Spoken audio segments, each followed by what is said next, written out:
This is episode 530 of the Rio Grande Foundation's Tipping Point, New Mexico. I'm Paul Gessing. And I'm Wally Drangmeister. I'm president of the Rio Grande Foundation, New Mexico's free market think tank. You can find out more about the foundation at riograndefoundation.org.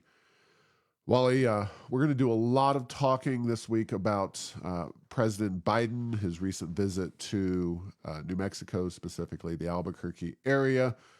But I wanted to start off this conversation with a commentary about a opinion piece that appeared in the Santa Fe New Mexican from Gail Evans. She is an attorney with a national group called the Center for Biological Diversity, and they're one of too many to count environmental organizations that are based here in New Mexico or active here in New Mexico. And she had a pretty aggressive, approach or statement. Basically, it was an open letter, an op-ed to the president, in which she made some what I would call bold and aggressive statements. And I want to talk through them with you real quick. One of the statements was that she thinks the United States and other developed countries should end all oil and gas production by 2031, which is a mere 8 years from now, not even, closer to 7. That will help them to be undeveloped at that point, Paul. We can join the undeveloped group, which the developed does not include either China or India. More to come on that later. All right. I went and looked up, what is a developed country, list the developed countries, and China and India are not on that. So we'll get to that in a little bit. She says Biden must immediately phase out extraction of fossil fuels in New Mexico and on public lands and waters throughout the country. Now, immediately phase out is kind of a contradiction of terms, but I think she wants to maybe fudge on the, I want an outright ban tomorrow. And then she argues, which, I talked about democracy in this post. He can declare a national climate emergency to speed the end of the fossil fuel era by using his ordinary executive powers and emergency executive powers. He has the authority to phase out production of oil and gas and coal on our public lands and waters. Now, whether those are factually accurate statements or not is an open question, but this is obviously the next step. This is the quiet part out loud. The environmental groups have lusted after power that circumvents Congress and COVID and the COVID restrictions potentially are a path forward. I don't think the U.S. Supreme Court in its current makeup would go along with what Evans talks about. But this is particularly bold statements from this particular woman who is, has been working for quite a while in New Mexico in environmental policy. And I think it highlights where this whole conversation is going regarding the environment, at least at the national level. Yeah, it is interesting, Paul, is, you take that as a data point, and then you take, a year and a half ago when the Biden administration released a lot of oil and gas from the strategic reserve, trying to bring down the price of oil and natural gas. And, the talking point that we could do this and that it would be anything other than a economic and cultural and every other kind of disaster, probably including environmental, frankly, because if we were going to get rid of oil and gas, the cost of batteries and the amount of mining that would need to be done very quickly, it boggles the imagination, because look at the infrastructure we build up for oil and gas, and that extremely valuable, useful form of energy has happened over, 150 years. And to do that in 5 years, it's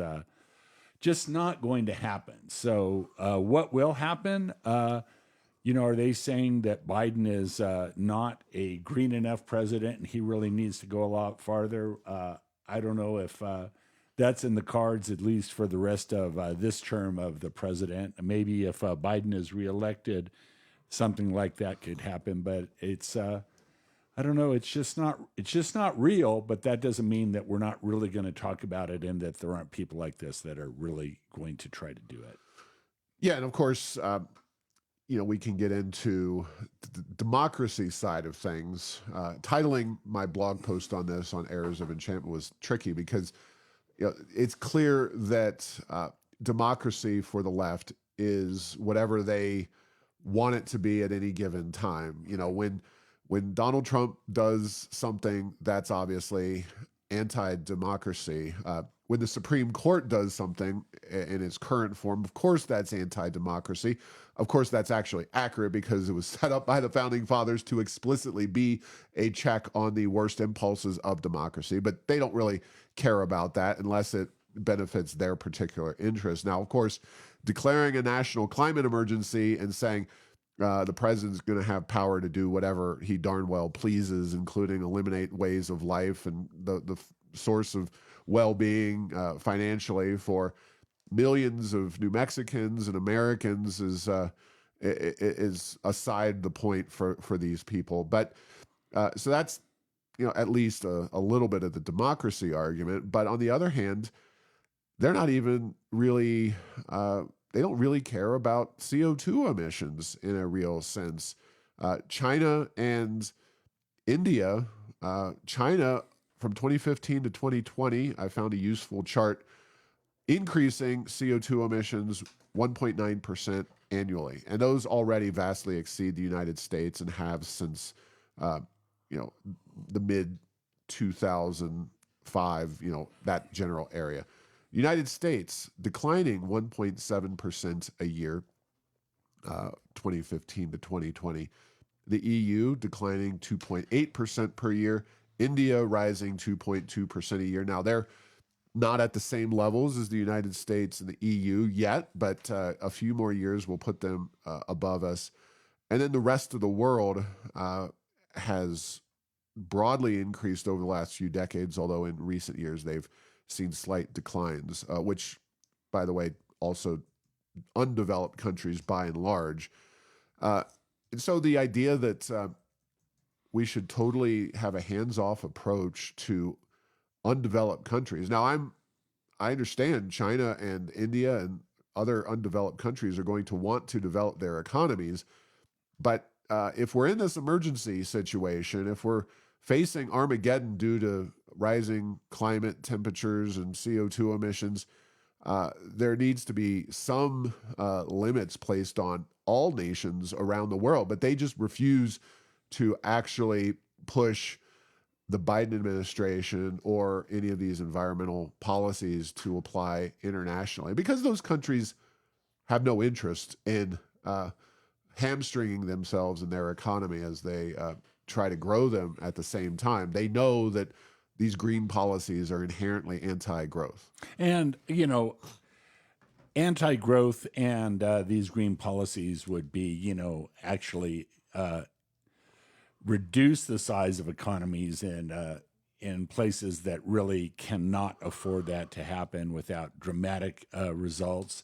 So I guess what they will be supporting, Paul, is the nuclear energy moonshot, where we want to have 50 or 100 nuclear plants in the next 5 years to replace the electricity, because one of the things is getting rid of oil and gas is that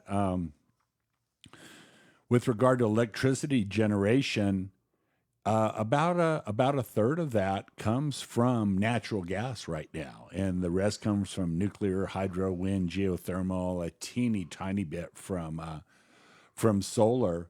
But make no mistake about it, oil and gas are in really everything.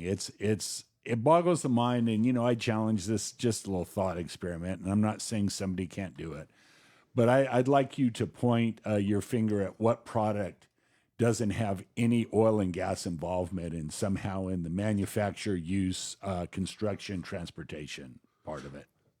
Oh, absolutely. Well, you mentioned that magical word of nuclear, and we're going to talk a little bit about Biden's recent visit here.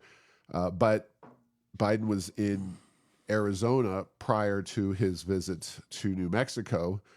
And during that time in Arizona, he chose to use the Antiquities Act, one of the most broadly interpreted laws on the books in the United States, to put 1 million acres of uranium rich land adjacent to nearby Grand Canyon National Monument. Now, this is not adjacent to the Grand Canyon. This is just 1 million acres in that general area of the state of Arizona.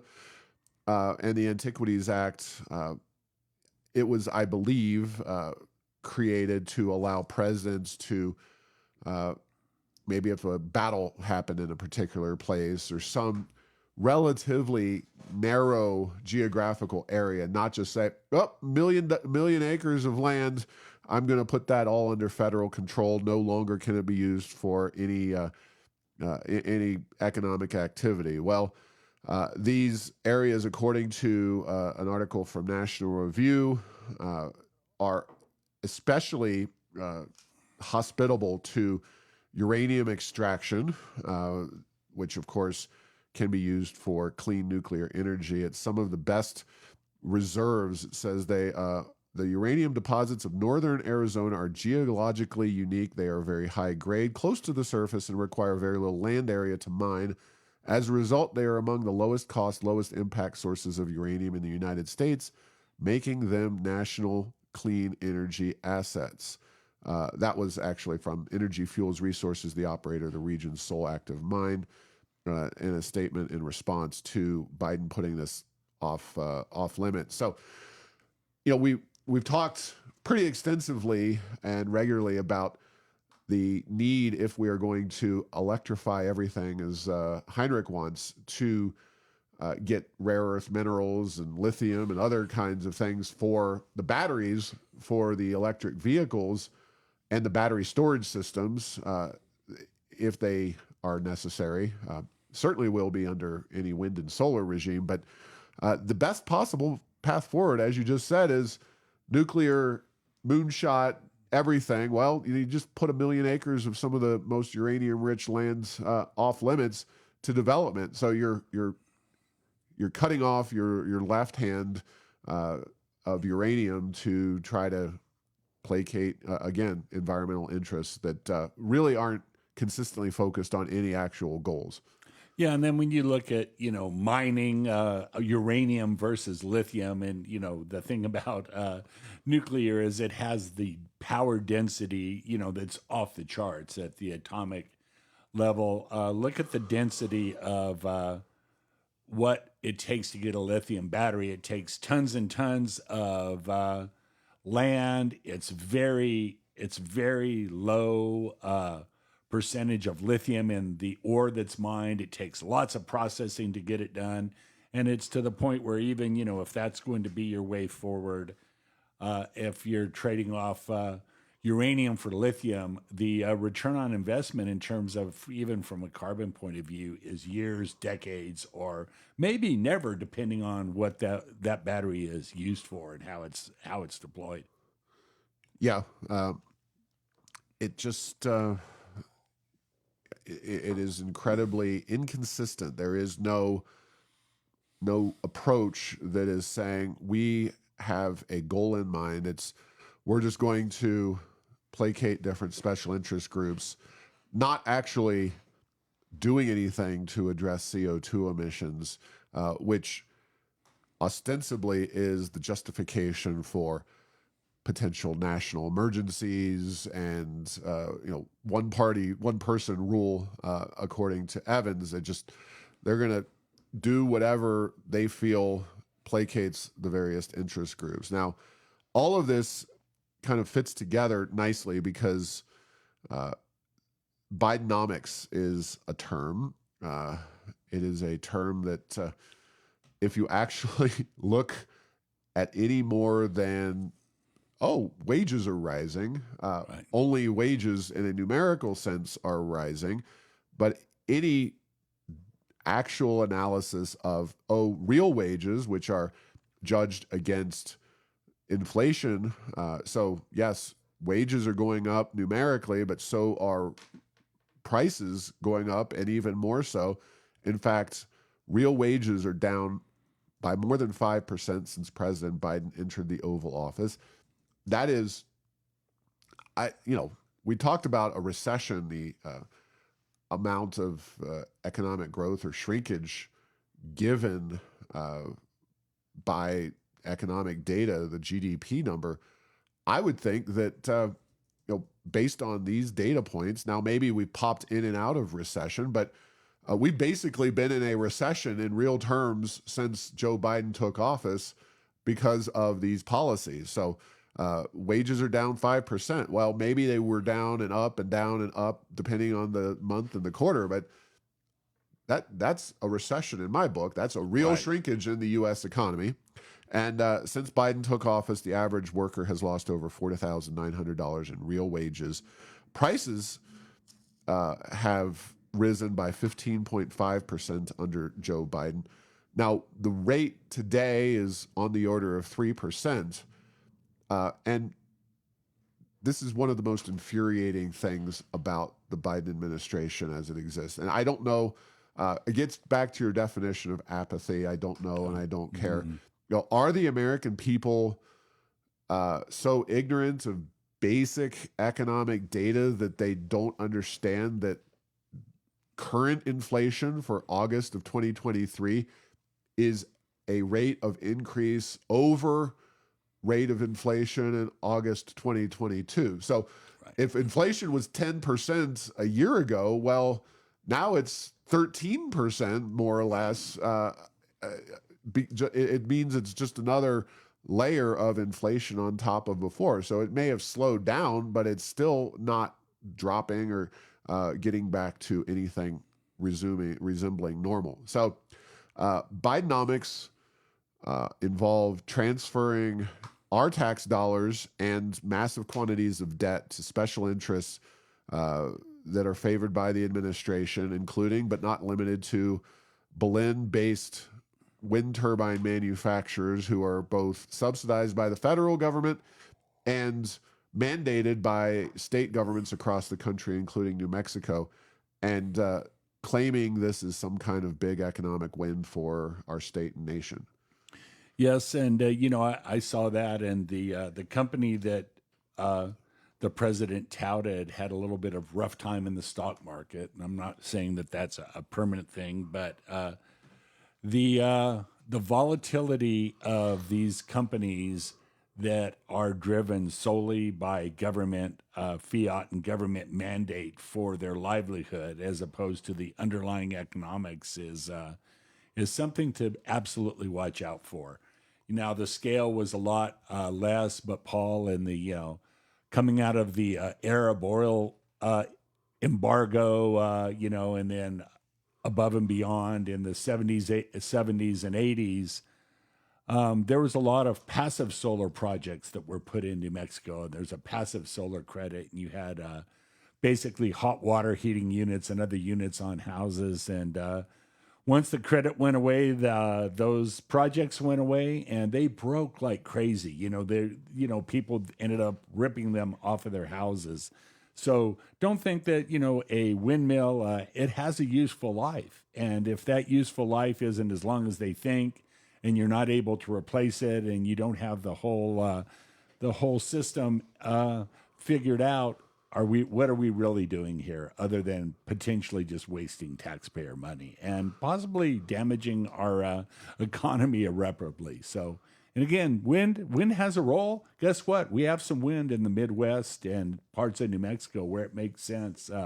But if you're going to drive windmills into places like the eastern part of the United States onshore, good luck with that, as well as doing solar in places like Minnesota, where the sun does not shine very long or very often. You need something else. And again, we're back to nuclear. Is it natural gas, or what are we going to do? Yeah, and we're going to dig into the Maxion solar technologies.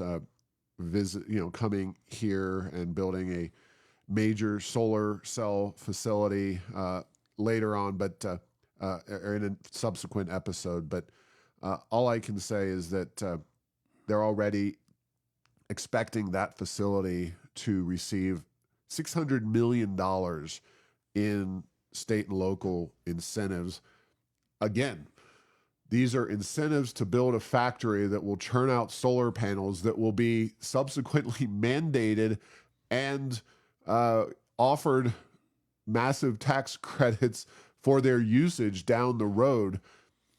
Economically speaking, even if you support all of this stuff, just give one layer of subsidies, whether it's paying 50% of the price of their construction and then putting them out on the market for people to buy, absent mandates, absent, for the utilities themselves, whatever. But when you get into multiple layers of subsidy and mandate, it is very, very difficult to tell what the real price is, which I know that is the ultimate reason here for all of this, because it becomes difficult to truly analyze how much demand for these wind and solar products is market based, and what extent would there be a market for wind and solar if we were really building nuclear plants? I think it would be very, very minimal, but it's a way for them to hide the true costs and the trade-offs of those products. Yeah, and Paul, the thing that a real transparent price, what it does is it creates economic efficiency on so many levels. The people don't overbuy or underbuy, and then the manufacturers have huge incentives to be very efficient. And when you get in these situations like that, maybe the analog that came to mind was our healthcare system, where lots of things are mandated. There's very limited price transparency. You never know what something costs ahead of time, and actually, a lot of times even after the fact. And then, what does that do to the quality of the product and the cost of the product? Boy, we've seen that in healthcare, and so it sounds like we're baking this in from the start on a lot of these alternative energy technologies here in the U.S. Yeah, well, I think that's safe to say that that is the goal. Minimize transparency. Another way that transparency is minimized and pricing gets jacked up by politics is, according to Reason.com, Biden's new prevailing wage rule will cost taxpayers, benefit unions, and hike inflation. This is more Bidenomics at work. Davis-Bacon, of course, is a law that we have railed against on this particular show, where government comes in and mandates that people working in certain construction fields, specifically projects that get federal dollars, which is a lot, that they have to make a certain wage rate relative to the private sector. It's essentially set by the unions. Biden just decided to repeal the actually reinstate the 30% rule. The 30% rule was repealed in 1982 during the Reagan administration, and it said that under the 30% rule, the prevailing wage for any particular area would be based on the highest wages paid to at least 30% of workers within the same area. So the Biden administration is reinstating that rule, which is a double loser, both on the sense that you're arbitrarily mandating wage rates on public works projects, so roads, bridges, anything getting federal dollars. And then you're also making life more complicated for the contractors who are trying to deal with this, because basing wages for your employees on the highest wages paid to at least 30% of the workers within the same area. How does John, where do you get that? Where do you get that data on a real time basis? Exactly. So it's not only economically awful, but it's bad from a kind of competition perspective, and it just further increases the price tag of construction projects, which we know our roads, our bridges, heck, even our high-speed rail projects, California, cost way more than they actually should in this country. And there's a lot of reasons for that: permitting, environmental rules and regulations, et cetera. But Davis-Bacon is one of the very biggest reasons, and it's something that we have at the state level in the form of a mini Davis-Bacon law that also unnecessarily increases the price of construction. Yeah, the other thing about policies like this one, Paul, is notwithstanding the fact that the Inflation Reduction Act probably does less to reduce inflation than almost any other law that's ever passed, you get a lot of these mechanisms that are put into place, and it actually helps ratchet up and lock in inflation. There were a lot of cost of living adjustments in the 70s when inflation was really, really bad, and you'd get automatic raises. Well, it actually perpetuated inflation and made it harder to get under control.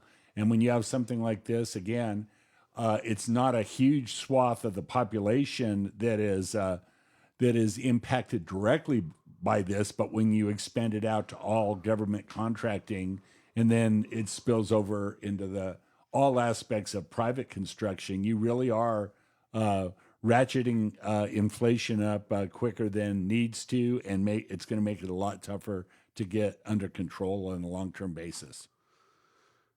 Yeah. All right. Well, we'll leave old Joe alone for the time being.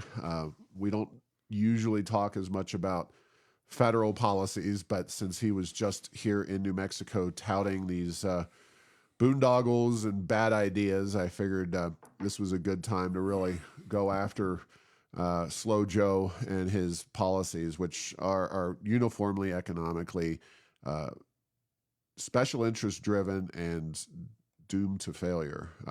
It's just somebody. There's a book right now going around about Biden versus Jimmy Carter, and my love for Jimmy Carter. He's much better than given credit for, but my goodness, he is light years better than Joe Biden. Biden has done very. Kimberly Strassel, she has a book called Carter, Biden, and American Malaise, and I haven't read the book, but comparing deregulatory Jimmy Carter with Joe Biden, who has really done almost nothing of note that I can think of for the U.S. economy, it's a very unfair comparison. Now, Wallet Hub came out with a new report, and it's not pretty. Is it fair, though? I think that is the question. 2023's best states to live in, and of course, what makes a state good to live in is a question that is different to a lot of people. It just came out on August 14th, though, and we're number one. We're number one, as in the very bottom of the pile. Worst state to live in. Now, the unfortunate reality is that if a good education system and public safety are your key determiners for where you're going to live, then yes, New Mexico is pretty much at the very bottom. We, especially here in Albuquerque, crime is a significant issue, and our education system continues to rank at the very bottom nationwide. Now, other areas studied include affordability, the economy, quality of life, and that's obviously a very up in the air point, but here are the states that perform the best, and you can kind of see where this study is in terms of these top states: Massachusetts, New Jersey, New Hampshire, New York, Wyoming, Florida, Virginia, Idaho. So these are some of the more prosperous states, maybe not the fastest growing states, but they're high income, high wage states. And I would put, Massachusetts, New Jersey, New York, even Wyoming, as among the states that are really, you have high pay in those places, but you don't have a very dynamic economy. You don't have a lot of people moving to those places. You have people actually leaving those places, which is maybe an indicator. I think expressed preference is different from just stating something in a survey, and that's not what Wallet Hub relies on. But the idea that people are generally leaving these states indicates that maybe their data are not as great as you would think. So I guess I would argue that while New Mexico's governance is nothing short of pathetic and pitiful, we aren't necessarily at the very bottom when it comes to places to live. They don't factor in weather. They don't factor in our outdoor places and spaces, the unique culture of New Mexico. So I think we're probably we're better off than they give us credit for. Certainly when you talk about real migration patterns, and migration may not always match up with the best places to be or live, but I none of the top states, except for say New Hampshire and Florida, which is in the top, those two states are not necessarily, the rest of them aren't growing very quickly, and express preference indicates that maybe Wallet Hub's report is not entirely accurate. Yeah, this one, Wallet Hub in general on these sorts of surveys, it definitely is like, oh, okay, that sounds about right. To see New Jersey as the number 2 place, it's like, no disrespect for New Jersey. I've never been there, but believe me, Never been, there's Wally. Yeah, I've not been living. I know rural New Jersey has some strengths to it, but boy, New Jersey's kind of it's a punchline to a joke when it comes as places that people would rather live. And then New York. Okay, if New York's a great place to live, New York City is by far the place that has to be driving that, because that's where the population, the economic activity is. So that seems like that's bound to be a big part of it. So very, very interesting. And Paul, just for giggles, I dug in a little bit to the quality of life. I went to the Wallet Hub site and looked at what were they looking at? And one of their things was this confusing thing about the amount of bike paths compared to the land mass of the state.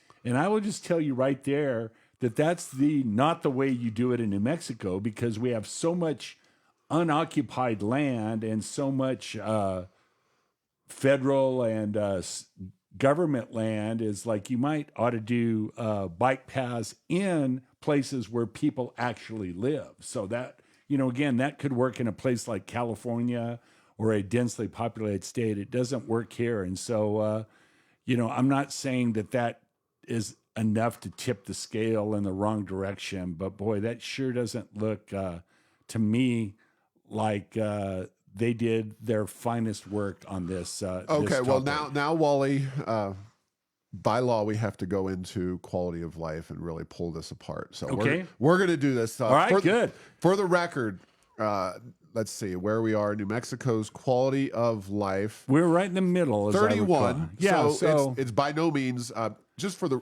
We're below average. Yeah, affordability. We are 26th. When we come to the economy, and this is the one that's bizarre, we're 25th. So just because we're defending New Mexico's status in this report doesn't mean that we're defending even our economy.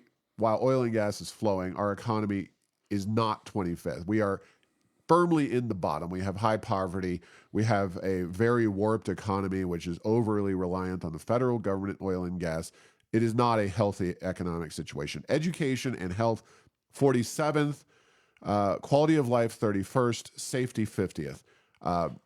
Nothing surprising there. But let's dive into what the Wallet Hub folks give quality of life. And Right, I will say candidly that a lot of the stuff they do is very good. And I'm not saying this entire report is bad, but I do think, obviously quality of life is a very subjective thing. So average hours worked per week. I assume they're talking about more hours being bad, fewer hours being good, but I could be wrong. I'm not even sure where they're, because I think hours worked per week whether that's been, it's more of like a bell curve scenario. Oh, exactly. Because keep in mind, and when we have recessions, hours worked per week. If it's low, that means everyone's doing poorly. Right. So who knows what that one is? So yeah, I just that is a poor variable right there.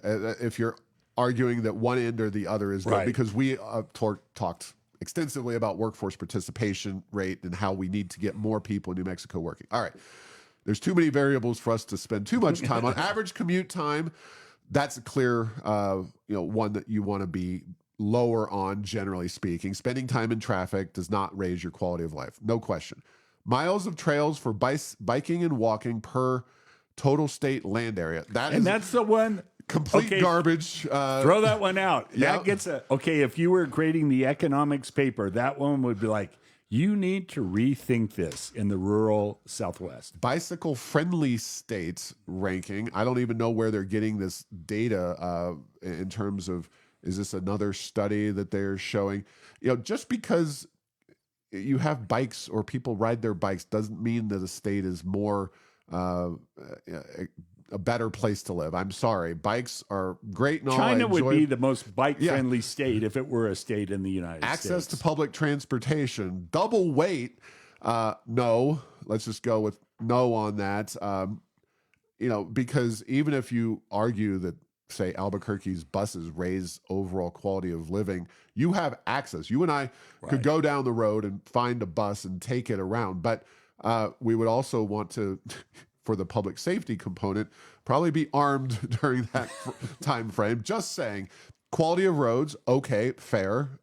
Traffic congestion, that kind of gets into commute times, but fair. Restaurants per capita.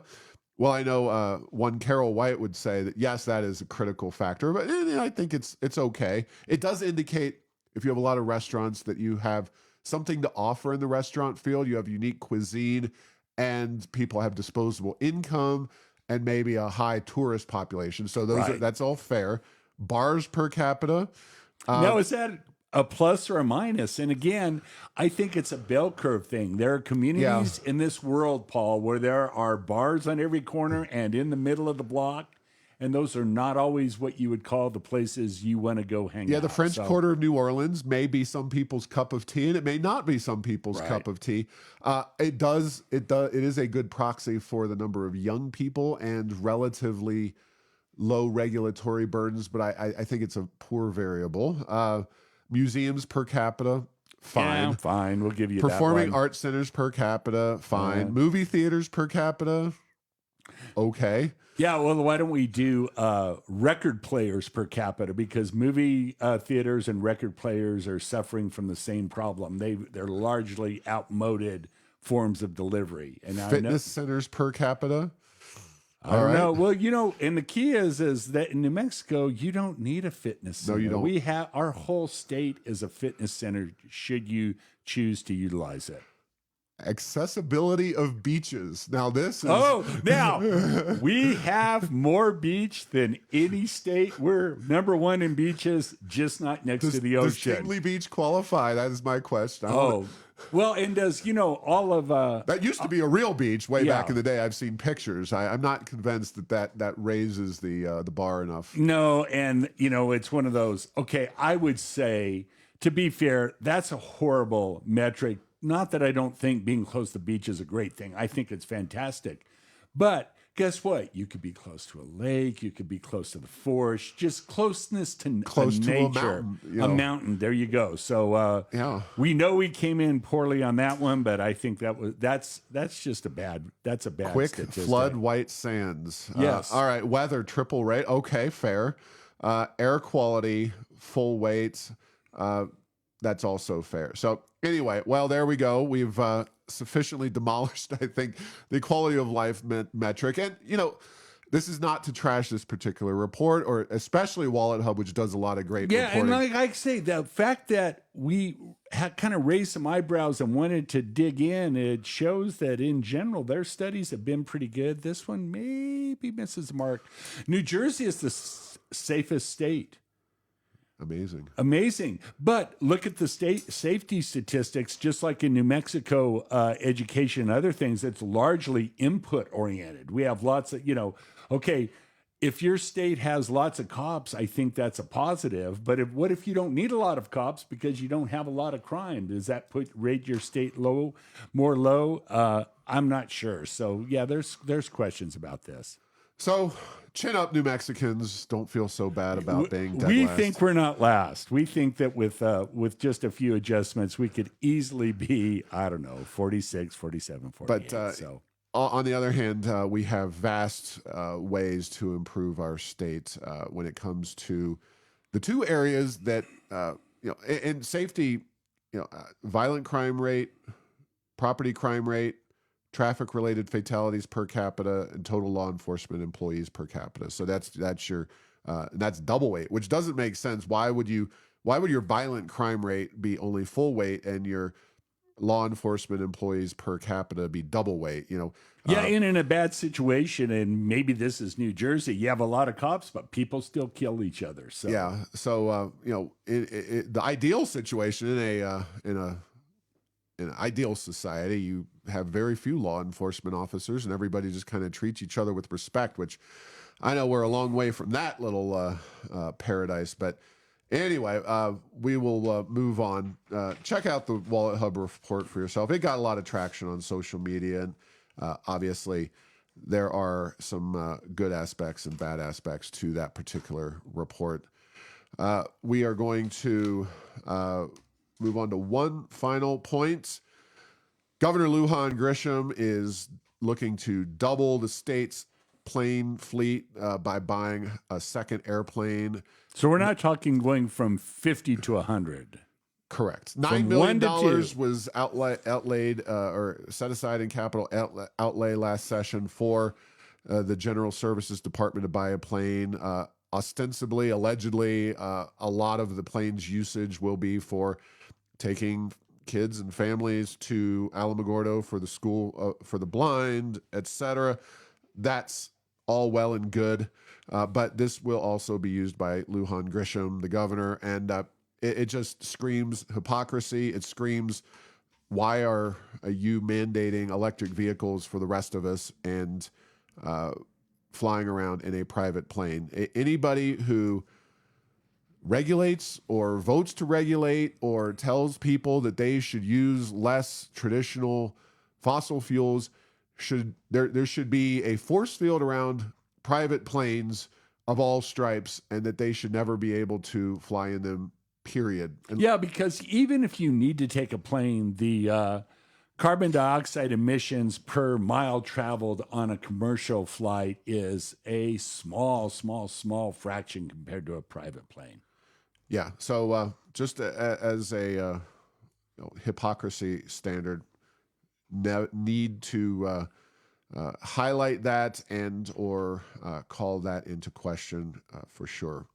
All right, well, we are going to leave it there. Thanks for listening to this week's episode. Find all episodes at tippingpointsnm.com or at the Rio Grande Foundation's YouTube channel. Subscribe to the show at Apple, Stitcher, or tell Google Home to play Tipping Point New Mexico.